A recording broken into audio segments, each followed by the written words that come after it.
Hello students, intelligence का ये तीसरा वीडियो है और इस पे हम लोग डिस्कस कर रहे थे परिभाषाओं पे। मैंने आपसे पहले भी वीडियोस में कहा कि इंटेलिजेंस को परिभाषित करना मनोविज्ञानियों के लिए बड़ी चुनौती रही और इसको शायद आज भी पूरी तरह से बहुत विरत रूप से इसको परिभाषित नहीं किया जा सका। तो आज फिर इस तीसरे वीडियो में फिर मैंने 4 पार्ट्स में बांटा था, जो मैंने पिछले वीडियो में आप लोगों को जिस पर डिस्कशन हुआ और उस पर मैंने अपनी बातें कही। और अब हम ये चीज़ इसको कंक्लूड करना चाहते हैं कि कुछ ऐसी बातें भी विभिन्न संगोष्ठियों में विभिन्न मनोवैज्ञानिकों ने क्या क्या कहा। अब जैसे मन की परिभाषा है, मन ने कहा, और कगिन एंड हैवमैन की परिभाषा, that is also very important, और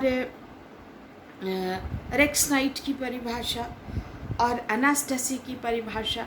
ये सारे लोग जो हैं इसमें इन सबों ने अपने अपने ढंग से परिभाषित करने का प्रयास किया। एक मुख्य बात ये है कि बुद्धि की मुख्य विशेषता ये है कि इसका प्रदर्शन व्यक्ति अपने समस्त जीवन में करता है और जीवन का कोई भी इस से वंचित नहीं रहता। और लगभग सभी परिभाषाओं ने इस पर बल दिया कि बुद्धि एक सामान्य योग्यता या सामान्य लक्षण है जो सभी व्यक्तियों में विभिन्न मात्राओं में उपलब्ध होता है, वर्तमान रहता है, और जो ये जिससे ये निर्धारित होता है कि व्यक्ति अपनी समस्याओं का समाधान कितनी आसानी से और कितनी कुशलता से करेगा। इससे स्पष्ट है कि विषय को परिभाषित करना, आप उपर्युक्त जितनी भी बातें मैंने करी उससे आपको बिल्कुल क्लियर हो जाएगा कि इंटेलिजेंस को डिफाइन करना बहुत मुश्किल है। इसी संदर्भ में किसी मनोवैज्ञानिक ने एक संगोष्ठी में 1921 में कहा कि बुद्धि वही है जो बुद्धि मापकों द्वारा मापी जाती है। It is very simple. उन्होंने बहुत अच्छे ढंग से इस चीज़ को एक संगोष्ठी में किसी मनोवैज्ञानिक कि बुद्धि वही है जिसको हम बुद्धि मापकों द्वारा मापते। यहाँ से एक बात तो क्लियर हो गई कि बुद्धि को यानी इंटेलिजेंस मेजरेबल है, उसको मेज़र किया जा सकता है। ये एक गोलाकार परिभाषा है, बड़ी विचित्र परिभाषा है। तो इसको घोषणा कर दी उन्होंने, और ये तो सरल हो गया बिल्कुल। इस सर्कुलर परिभाषा से तो ये बात बिल्कुल स्पष्ट हो गई कि बुद्धि को मापा जा सकता है। It can be measured by different types of intelligence tests. तो आप कर सकते हैं। तो आधुनिक परीक्षण में अल्फ्रेड बीने का नाम आप जानते ही हैं। इंटेलिजेंस टेस्ट्स में उनका नाम सबसे प्रथम व्यक्ति हैं जिन्होंने इंटेलिजेंस टेस्ट का निर्माण किया। फ्रांस गवर्नमेंट के कहने पर फ्रांसीसी सरकार ने स्कूल में बच्चों की गिरती हुई क्षमताओं के आधार पर उनको आमंत्रित किया। ये बात मैं कई बार क्लासेस में कह चुकी हूँ। और उसके बाद वहाँ से इंटेलिजेंस टेस्ट के बनने की जो एक इंटेलिजेंस टेस्ट के निर्माण का अपना का इतिहास शुरू हो गया। मगर अल्फ्रेड बीने उसमें सबसे पहले आते हैं। उन्होंने भी बुद्धि की कोई स्पष्ट परिभाषा नहीं दी। उनका टाइम था 1857 से लेकर 1911 तक।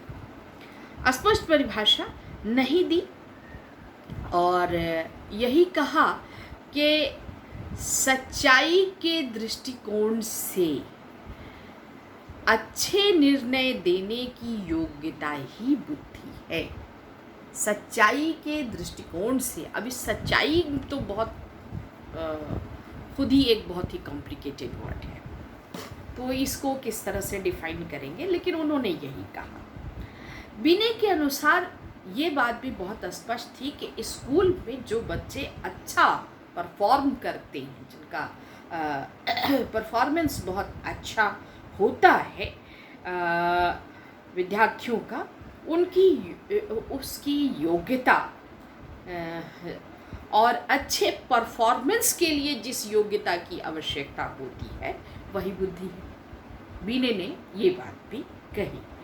तो उनकी दो बात हुई, एक तो सच्चाई के दृष्टिकोण से अच्छे निर्णय लेने, जजमेंट लेने की क्षमता को उन्होंने बुद्धि का, और दूसरा ये कि स्कूल परफॉर्मेंस में जिन क्षमताओं की आवश्यकता गुड परफॉर्मेंस के लिए होती है वही बुद्धि है।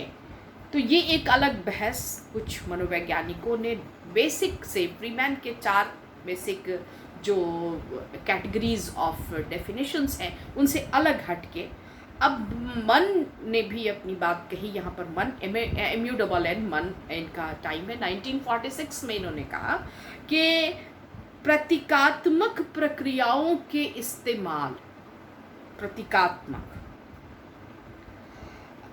मन की परिभाषा, इंटेलिजेंस इज द फ्लेक्सिबिलिटी और versatility in the use of symbolic process. Symbolic process में उन प्रतीकात्मक प्रतिक्रियाओं के इस्तेमाल में नम्यता और बहुमुखता, वर्सेटिलिटी, बहुमुखता, बहुत तरह की क्वालिटीज ही बुद्धि है। तो ये मन की परिभाषा थी। मैं सबका तज़किरा यहाँ पे कर देती हूँ क्योंकि व्हाट इज़ इंटेलिजेंस में आपको बहुत सारे नाम को डालना होगा, जैसे कगन एंड हैवमैन भी डालिए, मन भी डालिए। वेशलर की परिभाषा तो ग्लोबल है, आप सारे लोगों का नाम डाल करके स्टॉडर्ड का भी नाम आप लिख सकते हैं, लेकिन उसके बाद आप डिफाइन किसे करेंगे? वेशलर की परिभाषा को और बीने की बातों को। वहाँ से इंटेलिजेंस टेस्ट्स की बात स्टार्ट होती है। इसीलिए मैंने ये मुनासिब समझा कि आपके इस वीडियो में वो सारे नाम जिन्होंने इंटेलिजेंस को परिभाषित करने की अपने अपने ढंग से परिभाषित करने की जो प्रयास किया है वो आपको जानना चाहिए। तो ये बात हो गई, लेकिन सार्वभौम परिभाषा तो वेशलर की ही मानी जाएगी। अच्छा, अब यहाँ पे हम लोग आगे आते हैं। बहुत बड़ा वीडियो इसको नहीं करना है। तो यहाँ पे एक चीज़ है कि रेक्स नाइट ने अपनी छोटी सी पुस्तक में, बहुत छोटी सी पुस्तक उन्होंने लिखी थी, और उसमें उन्होंने कहा कि अपने सामने की वस्तु, ये मैं देख के पढ़ रही हूँ क्योंकि ये स्टेटमेंट है, तो अपने सामने की वस्तुओं एवं विचारों के संबंध से संबद्ध गुणों एवं संबंधों की खोज करने तथा अन्य संबद्ध विचार उत्पन्न करने की योग्यता ही बुद्धि। किसने लिखा? रेक्स नाइट ने। दूसरे शब्दों में किसी लक्ष्य को प्राप्त करने के लिए संबंधात्मक एवं सृजनात्मक चिंतन की योग्यता ही बुद्धि है। उन्होंने अपनी पुस्तक में इस बात को बहुत स्पष्ट रूप से प्रस्तुत किया। ठीक है, और इन विचारों को बहुत ज़्यादा महत्व दिया गया, और हर आदमी, हर किसी ने हर एक परिभाषा का मंथन किया, और हर व्यक्ति अपनी जगह पर, क्योंकि ये इंडिविजुअल डिफरेंस से जुड़ा हुआ है, व्यक्तिगत भिन्नता से जुड़ी हुई योग्यता है बुद्धि, इसलिए कोई भी परिभाषा काटी नहीं जा सकती है। हाँ, ये ज़रूर है कि इसको आधा अधूरा माना जा सकता है। स्टूडेंट्स, यहाँ पे रिक्स एंड नाइट ने इस बात का भी अपनी परिभाषा के द्वारा ये बहुत स्पष्ट कर दिया कि बुद्धि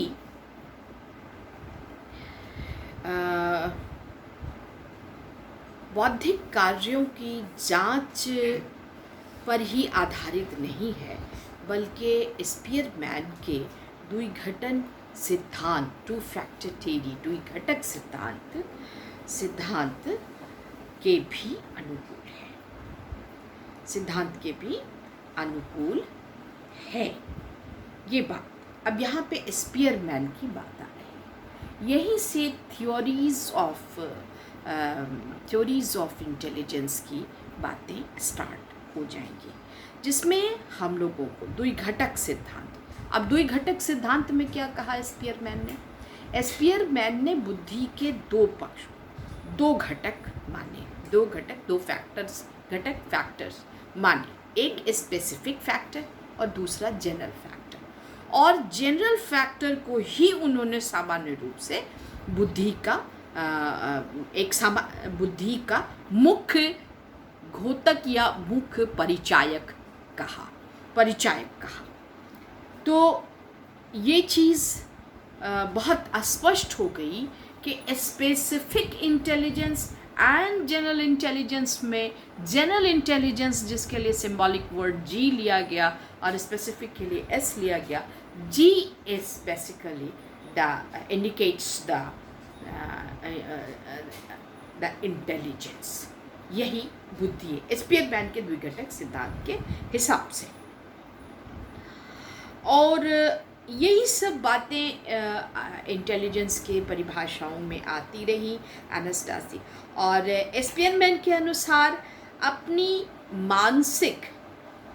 मानसिक क्रियाओं को समझने, पहला अवगम अथवा चिंतन से प्राप्त ज्ञान के विभिन्न विषयों में आपसी संबंधों को समझने, दूसरी बात हम फिर से इसको दोहराएंगे, संबंध पक्षों, तीसरी बात है कि संबद्ध पक्षों के अनुमान करने की योग्यता ही बुद्धि है। उन्होंने 3 बातों पर स्पीयरमैन ने ध्यान दिया, और वो तीनों बातें क्या हैं? अपनी मानसिक क्रियाओं को समझना, मेंटल फंक्शंस को की अंडरस्टैंडिंग ऑफ मेंटल फंक्शन कैसी क्षमता है ये चीज़ कि आप अपने मानसिक कार्यों को समझें, कोई भी व्यक्ति। दूसरा है अवगम यानी परसेप्शन और चिंतन and thinking. Perception and thinking से प्राप्त ज्ञान, जो आप परसीव करते हैं, जो आप सोचते हैं, ज्ञान के विभिन्न विषयों में आपसी संबंधों को समझने तथा संबद्ध पक्षों के अनुमान करने की योग्यता ही बुद्धि है। वस्तुतः उन्होंने बुद्धि की जो पहली क्रिया मानी है वो अनावश्यक है, जिसे उन्हें स्वयं स्वीकार किया है कि जो पहली मानसिक क्रियाओं को समझना बहुत आसान नहीं है। इस पर बहुत सारी घोर आपत्तियां लाई गई, लेकिन उन्होंने भी इस बात को माना कि ये घटक जो है, ये बात जो है मेरी, वो ये दावा जो है वो बेकार है, और इसको उन्होंने छोड़ दिया। लेकिन दूसरा जो 2 पॉइंट है, एक ये कि अवगम एवं चिंतन से प्राप्त जो ज्ञान है उसके विभिन्न विषयों में आपसी संबंध को समझना तथा संबद्ध पक्षों के अनुमान करने की योग्यता ही बुद्धि है। That's all in this video.